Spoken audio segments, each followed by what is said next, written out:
Hey everybody, welcome to another edition of Cranky Motorsports. I am preparing to go on an epic journey to go buy something cool.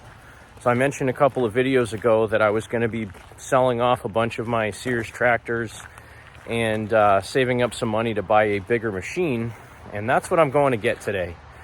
So ironically, I sold my black front end loader to a guy from the Sears Suburban Backyard Tractor Club. I sold one of my diesel engines, I sold a shotgun and some other stuff to a couple other people. So I have enough money, like literally the guy was leaving my house with the front end loader and a tractor, showed up on Facebook Marketplace, and it was in my price range. It's in my state, about an hour and a half away from me, but I made a deal. They're gonna hold it for me. So we're gonna jump in the truck, my whole family. We're gonna drive down, take a look at this thing, and if it's as nice as I think it is, I'm gonna buy it. So let's go check it out.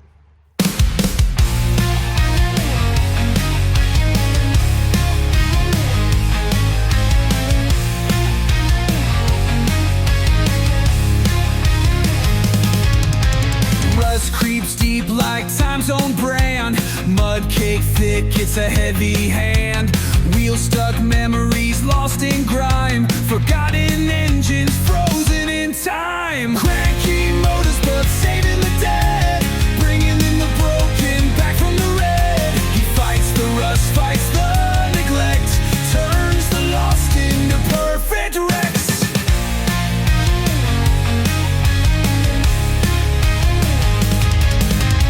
Bolts scream loose under his grid, hands worn raw, every wrench a hit. Engines cough like they're spitting ghosts.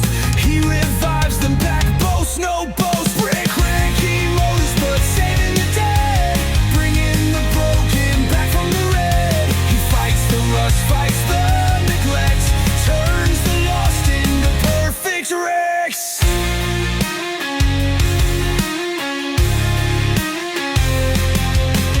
Graves of steel and graves of wheels. He reads their stories, feels their feels.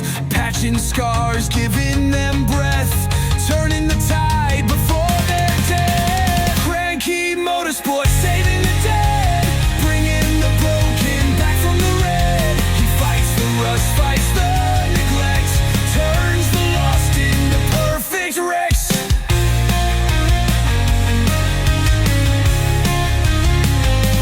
Perfect wrecks.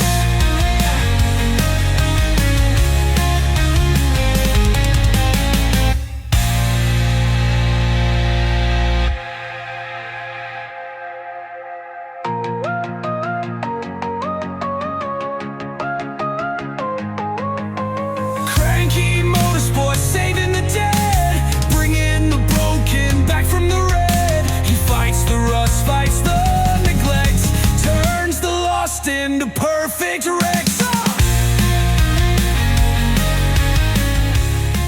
Well, this is what I went to get. Massey Ferguson 205-4, four-wheel drive, two-cylinder diesel. It's a 1.1 liter. These were made in Japan. I think this one is somewhere around the late 80s, early 90s. Came with a front-end loader, set of forks, weight box on the back. All the tires are brand new. Everything works. And despite the fact it took me an hour to get it going because it was like 20 degrees outside when I picked it up, this was a great deal.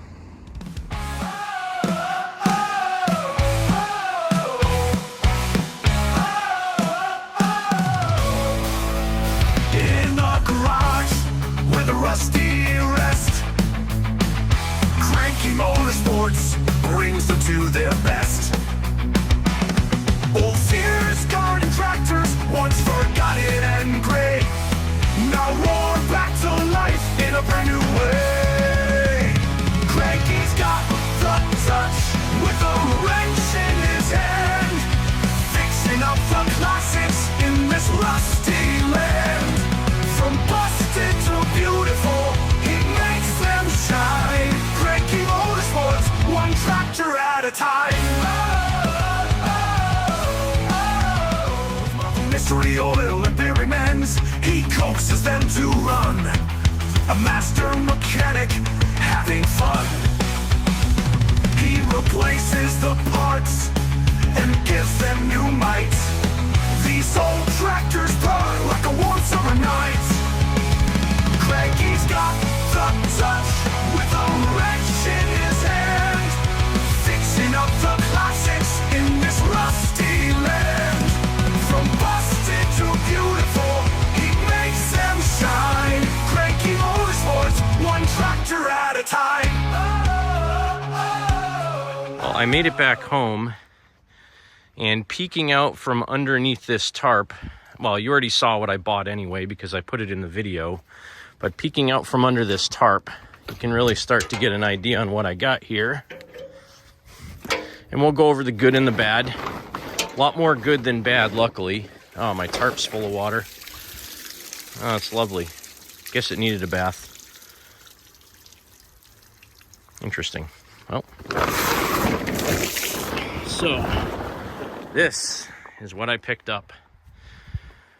From what I can tell, the year I think is a mid to late 80s, early 90s. This is a Massey Ferguson 205-4.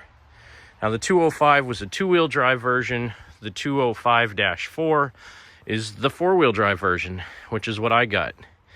My thought process in buying this was I wanted to upgrade from the Sears Suburbans. I wanted to go with something that was a compact utility tractor, not like a subcompact, which would have been like a John Deere 1 Series. I wanted something that was bigger than that, and I wanted something that was four-wheel drive, had a lockable PTO, turning brakes, needed to have a front-end loader, needed to have a 3-point hitch and a PTO, and this ticked all the boxes. Now, the people I bought this from, I hope they're watching. They called this, I think they called it Fergie.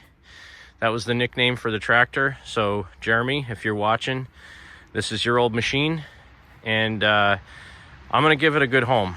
The nice thing about this, pretty much everything on it works. I haven't tested the four-wheel drive yet because when I was at their house, I couldn't find it. And to be perfectly honest, when we went to start this yesterday, it took us like an hour and a half to get it running. And it wasn't really the tractor's fault. It was like this, like 30 degrees outside, cold, and the tractor had been sitting outside and the battery was dead, so we didn't have a good chance to get it started with a completely dead battery trying to jump it. So I stuck a big battery in it, and we were able to get it running. I tested everything out. So pretty neat machine. It's a 3-speed with high and low, so 6 speeds forward, 2 speeds reverse. This is the high-low lever. This is the main shifter. Let's see, what is this red lever? The red lever is your PTO engagement, which does work.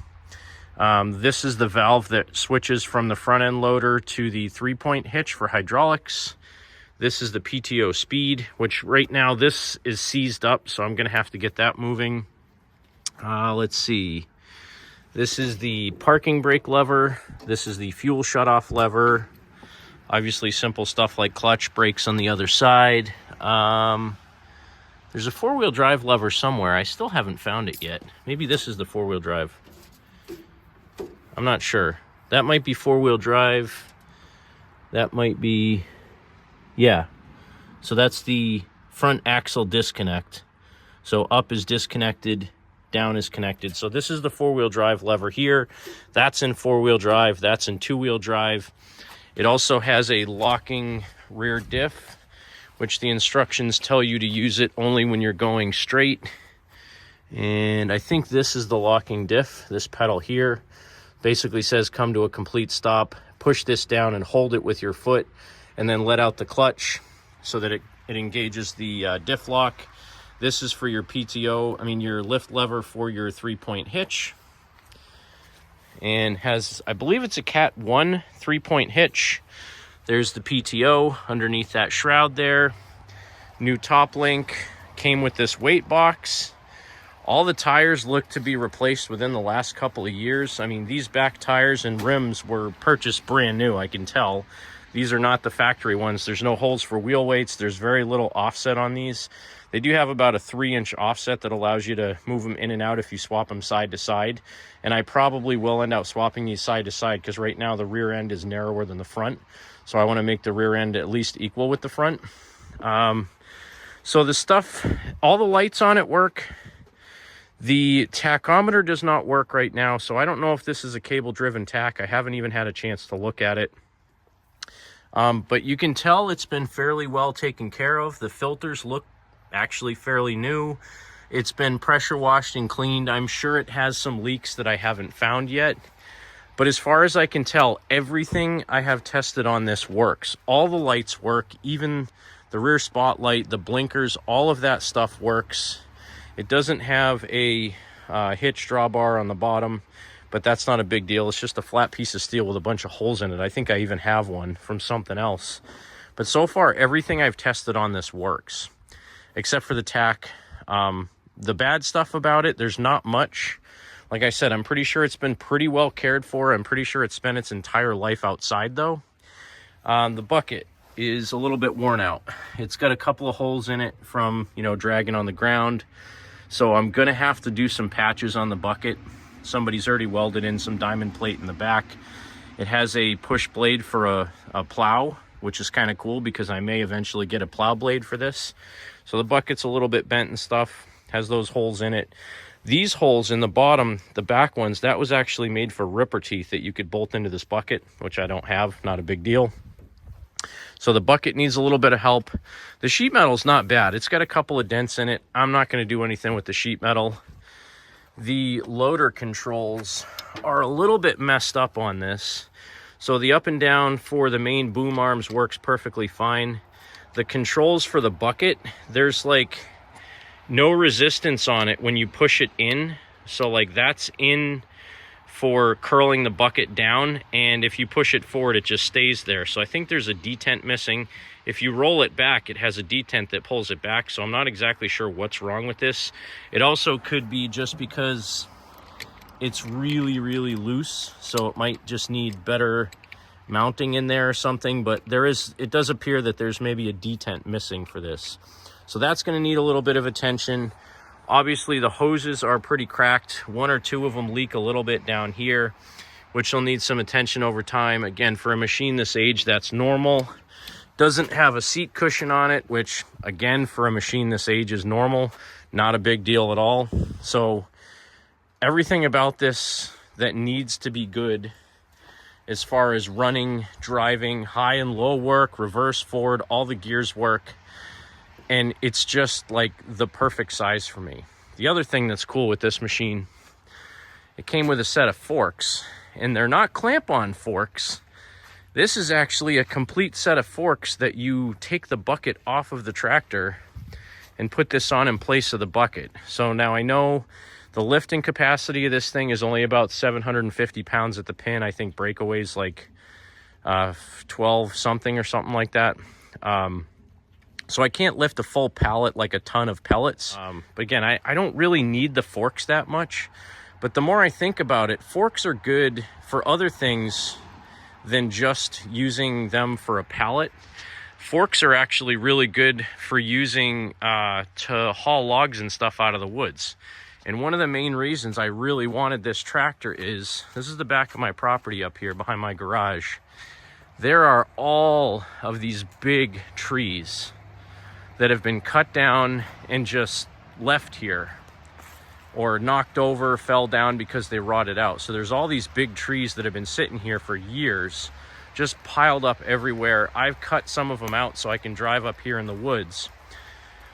But I need something that I can drive up here through the woods that's small and nimble enough to get in these little areas. That's, you know, 12, 15 feet wide over there, about that.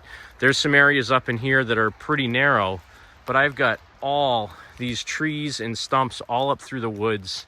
And what I want to do is carry a lot of this crap out of here, chop it all up.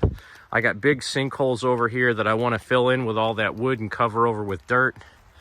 And then, you know, down in the back property in my woods, again, there's just trees down everywhere. So this whole back area in my property, and trying to move these rocks, like I put this rock here with my Suburban loader, and that rock probably weighs like 400, 450 pounds, and it was all I could do to get that rock in here. So I'm trying to take all these fallen trees down, move them. I actually want to cut a perimeter all the way around my stone wall of my property so I can drive my tractors all the way around the property. But there's just dead trees everywhere. And I can't get in here with a full-size farm tractor, or it would be a little bit prohibitive in some areas. That's why I wanted a CUT. And I got all these dead trees over here just like thrown everywhere. So if I can reclaim a lot of that property in there, and I got dead trees I need to take down that I can haul out of here, if I can reclaim all this property, make my lawn a bit bigger, that's what I really wanted this tractor for. And I think this tractor is going to be the perfect machine for doing what I want.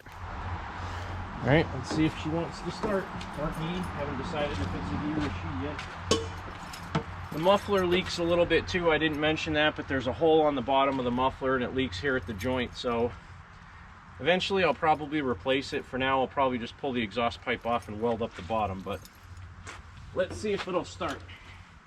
It's gonna need a lot of glow plug today because it is very cold out.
Well, I realized that I had the fuel cutoff off. Even though it was smoking, the fuel cutoff was off. So I'm going to try it again before I try jumping it and see if it'll work. I don't know how that works. If the fuel cutoff is off and it's still smoking, does that mean the fuel shutoff doesn't work? Or maybe it was like half cutting the fuel off? I don't know. Let's try again though. Then I'll try jumping it. Diesels. I'll get it someday. All right.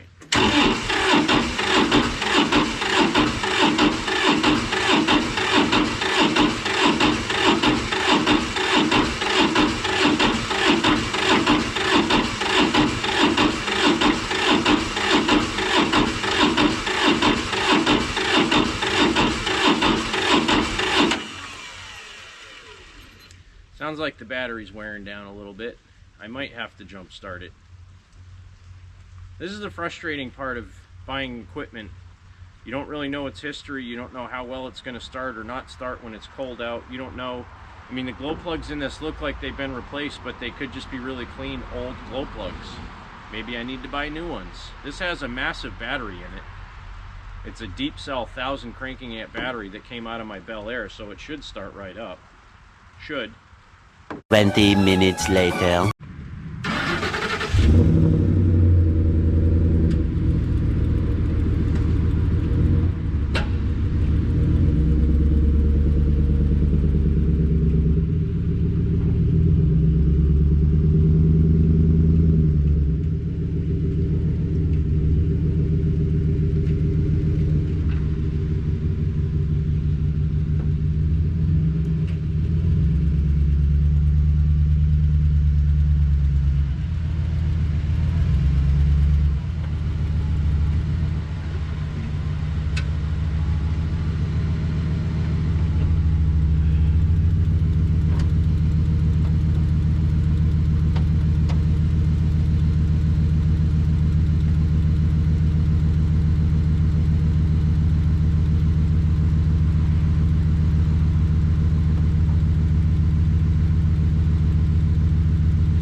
RPM change, which means now it's going to get juice.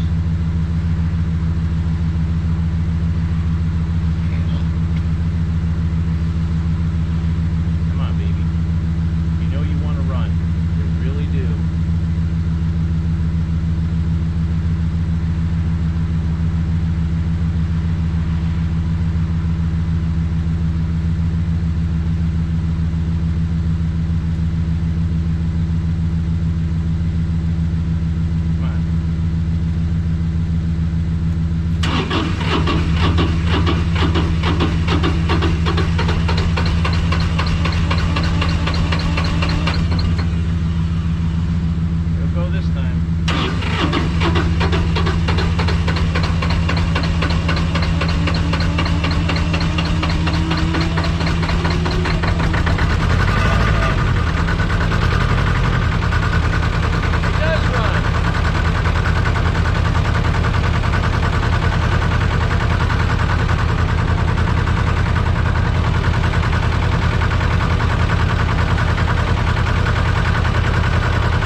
Haven't quite mastered getting on and off this yet. It does have a handle on the fender, but you can't really put your leg in here and swing around. You gotta really throw that leg over the top. All right, so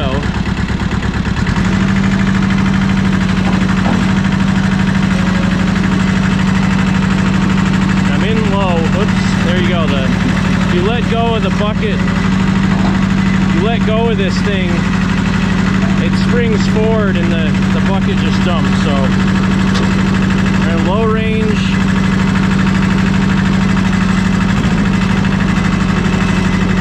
And it does not have power steering, but it's not too bad without it.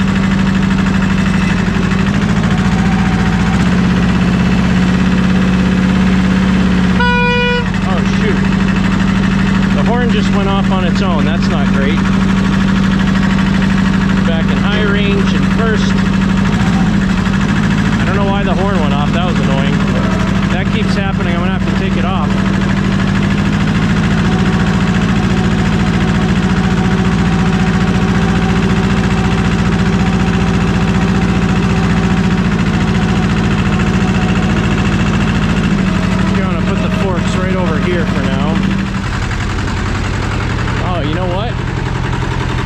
thing's leaking hydraulic fluid really bad.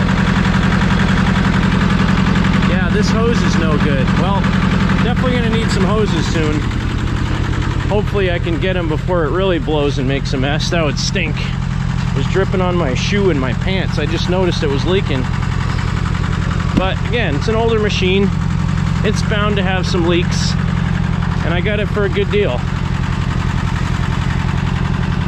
right. That ought to do me for now.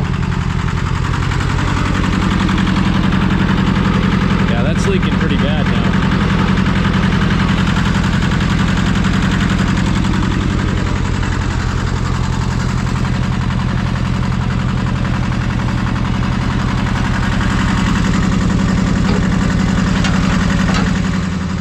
I apologize if this footage is crappy because I'm trying to do this one-handed.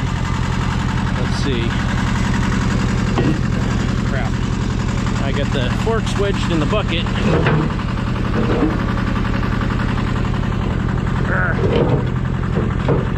Not easy by yourself.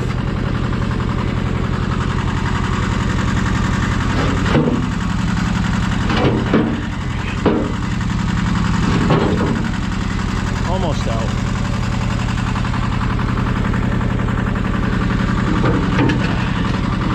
There we go. Alright, so the forks are out. Now I gotta take the tractor for a burn around the yard because it's new, and why not?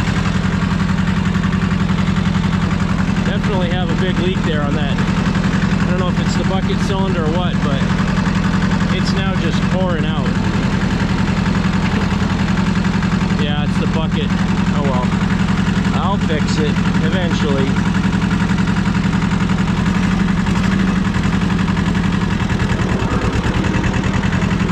High range is actually pretty fast on this thing. Oh boy, it's leaking a lot of fluid. I'm not going to be able to drive this around much. Wait, I can shut off the loader by putting the hydraulics to the PTO in the rear, and it won't leak, hopefully. Yeah, it's just dripping on my foot. I should not drive it much because it's just going to keep pouring fluid out of it. And this one's nice. It's got a fixed speed control here by the steering wheel, and it's got a pedal down by the brakes too, so you can run it either way. Man, this thing's awesome. I love it.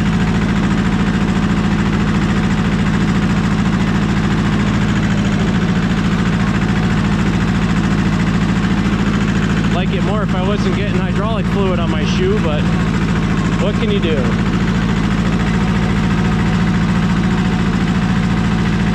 This is pretty nice.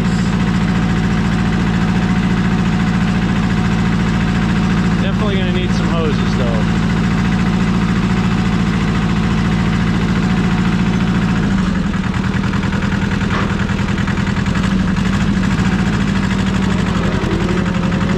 This is the highway gear, high third.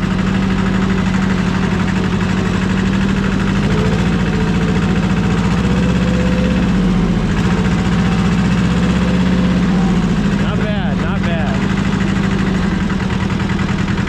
Not bad at all. And I don't want to get it stuck, so I'm not going over there right now because that's all wet, but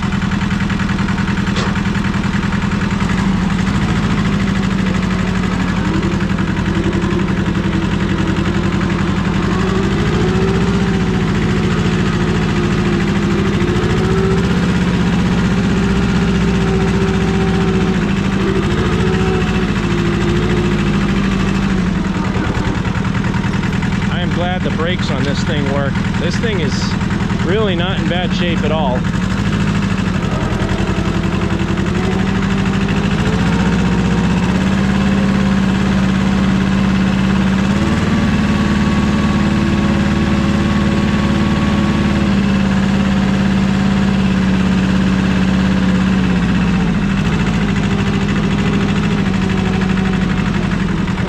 Park it in front of my garage where it's a little bit easier to get to.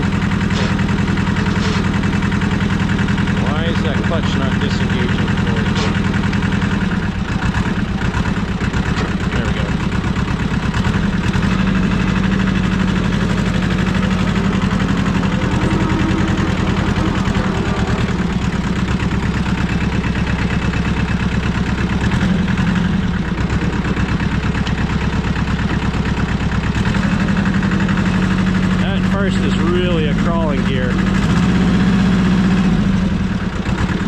It's like barely moving at all.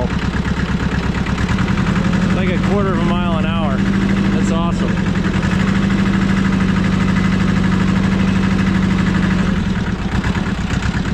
So, if you couldn't tell, I'm pretty happy, despite the leaks that I just found. This thing is pretty awesome. That's the beast. This thing is pretty sweet. Despite the couple of leaks it has and the reason, you know, the bucket needs to be welded and stuff, so far, everything I've tested on this tractor works. I still think it was a good deal. So, pretty happy with this thing. I gotta put some boards underneath the bucket in the 3-point hitch, and I can see that it definitely is digging up my ground a little bit. My yard is really mushy right now, so I gotta put these boards under the weight box and under the bucket so they don't sink into the ground. And then I'm gonna end this video out because my thumb and my middle finger on my left hand are completely frozen. Like I said, it's about 34 and rainy out, so everything that I'm touching is wet and frozen. But I couldn't be happier with this tractor. I am so happy with it.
Well, there you have it. There's my new Massey Ferguson 205-4 diesel compact utility tractor. This thing is going to make an awesome addition to the Cranky Motorsports fan base and to my channel and to my property. Thanks so much for watching. Have a great day. God bless America. Keep tractoring.